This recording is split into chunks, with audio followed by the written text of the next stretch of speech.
Okay, everyone, I wanted to start this lesson off with a warm-up, just like we do in class. So I'm going to give you guys a few moments right now to look at these two triangles. See if you can identify a relationship between these two triangles that can help you solve for x. All right, guys, so looking at these two triangles, I hope you noticed a few things here. First thing I hope you notice is that these two triangles share a couple of common angles. Notice how they both have right angles. So they have a right angle there, and they have a right angle there. Next thing we should notice is that they also have another congruent angle right there. So whenever we have two triangles that have two of the same angle in matching places, then we know that these two triangles are similar. So triangle A, BC is going to be similar to triangle EFG. All right, and we know that by the angle-angle similarity theorem. So just like we saw right before we went on to the break. So what is the point of that? If we know that these two triangles are similar, then we automatically know that the sides are going to be proportional. So remember, we can create our little proportion here. So let's go ahead and line up the sides. We know that this side right here is going to match up with this side right over. Let me get a highlighter, that way it looks a little bit bigger. So we know that this side right here is going to match up with this side right here. So I've got 4 is going to correspond to 14. And that is going to have the exact same ratio as this side CB to this side GH. So now I know, keep the colors consistent here, that 5 is going to match up with X. Right, notice how I put the measurements of the little triangle on the top and the measurements of the bigger triangle on the bottom. That's how we make sure our proportion is consistent and correct. Let's go ahead and cross multiply here. So now I end up with 4x, which is going to be equal to 5 times 14, which is 70. Let's divide each side by 4. And now I get my answer, which is x. So x is going to be equal to 17.5. So here are the objectives for the lesson on geometric mean. The first thing we want to be able to do is to identify the similar triangles in a right triangle that contains an altitude. So we're going to be given a right triangle, and it's going to be broken up into 3 different triangles. So we want to be able to identify the similarity between all 3 of those. And then that's going to lead us to objective 2, which is going to help us to solve for the missing parts of a right triangle that contains an altitude. So let's go ahead and see what that looks like.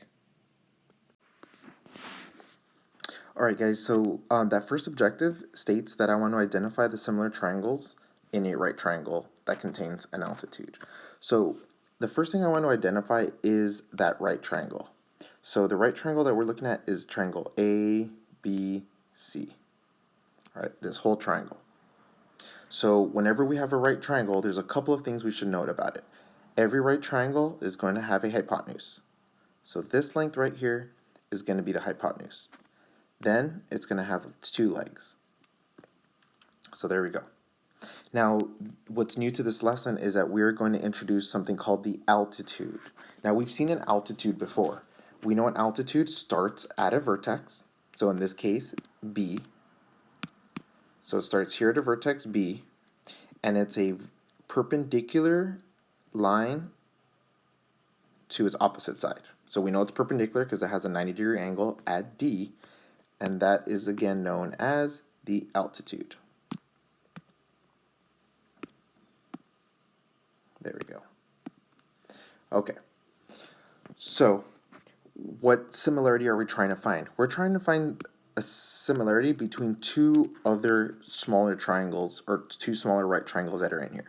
We can see the 2. We can see the first one is ABD, and then I can see the other right. You know what? Let me color this in. So this is the second. This is the small right triangle, and then we also have the medium-sized right triangle, which is the one I'm highlighting right now in red. So by adding that altitude, we were able to create two extra triangles for a total of 3 triangles. Now on the next slide, we are going to orient those triangles so they're all facing the exact same direction. We are going to label those sides, and we're going to look for some properties or some patterns that we might see. But before we do that, let's go ahead and label our sides. So I'm going to label this side from A to B, which is one of the legs, A. I'm going to label from B to C, B. I'm going to label the altitude H. I'm going to label A to D, just the length of A to D to X. And I'm going to label the measurement of D to C, Y. And I'm going to label the entire measurement of A all the way to C, C, right? It's kind of like my hypotenuse of that big triangle. So let's go ahead and start off. I want to redraw this triangle ABC. Now I'm going to just redraw it right below it. So this is going to be the easiest triangle to draw because the orientation is exactly the same as the original. So this is now A, this is B, and this is going to be vertex C. Let's go ahead and label it with the measurement of the sides. So this is side A, this is labeled side B, and this whole thing is side C. Let's go to the next triangle. So let's take this color here. So now I'm looking at the small triangle. I'm going to want to redraw this small triangle right over here. The first thing that I want to identify is where's that right angle. This might be a little bit tricky. You might think it's B. There's a right triangle at B, but the altitude is going to cut it. So actually the right angle for this triangle is going to be right at D. Now we have to figure out, okay, where are the two sides going to go? Well, let's look for the smallest side. We know that this has got to be the smallest side of the triangle. So what would be the smallest side of my triangle in the blue? It's got to be that side X, right? So that would be from D to A. That means that if that's A, that means this has to be side B. And now we can go ahead and label our sides. This is now X. The hypotenuse is going to be side A, and then this is the altitude H. Let's go to the last triangle here, which is going to be my medium-sized triangle. So this guy right here is going to be drawn right here. So we can identify the right angle first. The right angle has to be right at D. And let's find the small side. This is my small side.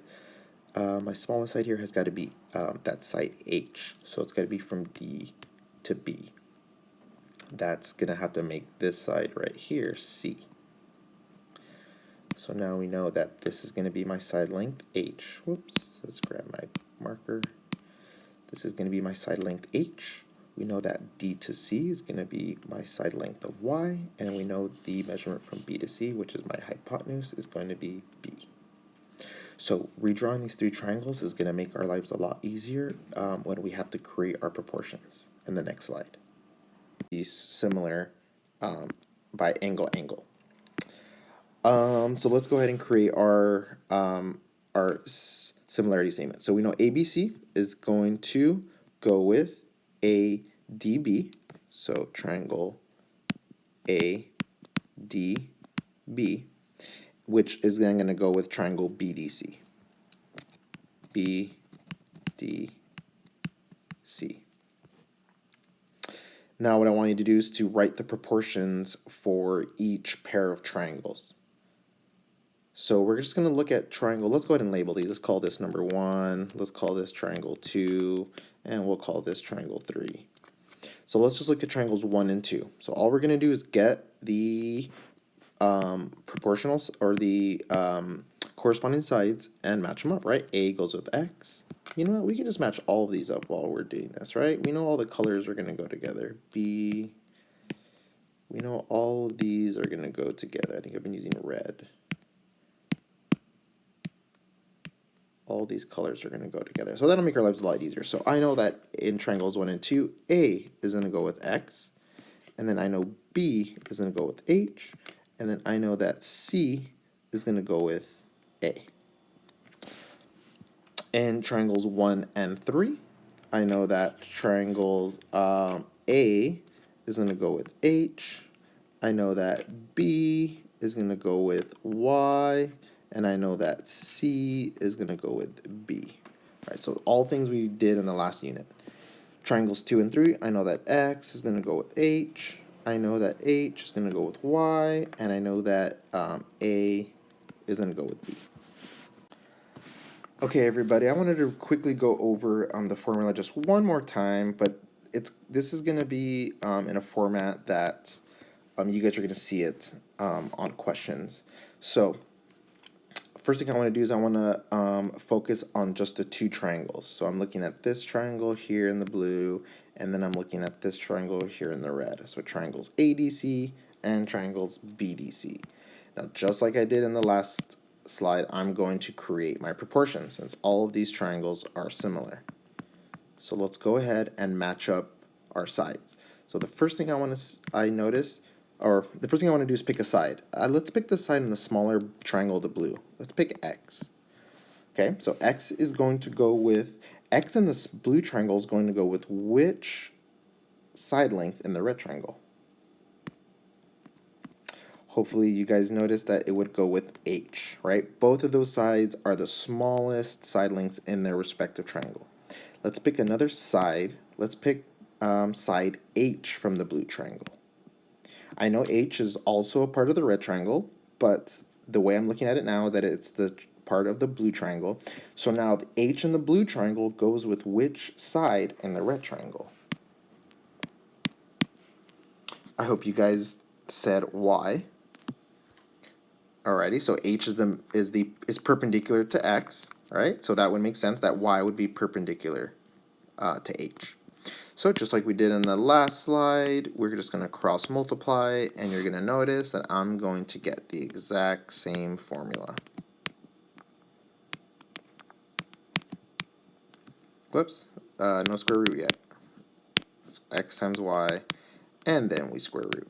So now we get H is equal to the square root of X times Y. Now, let's look at the shortcut. So it's not really a shortcut more than it is just a visual pattern that we notice. So if you notice the position of the H, so we know that H is my altitude, right? H is going to be this height here. So H, that's going to be what the equation equals to. And if you notice your X is going to be just this piece. X is just going to be that piece of the hypotenuse. And then we also have our Y. Whoops, I already used red. We already have our Y, which is going to be the other piece of the hypotenuse. The other piece of the hypotenuse. So another way to think about it is the shortcut could be, maybe we can write the shortcut out. The altitude and the two pieces of the hypotenuse make a T shape.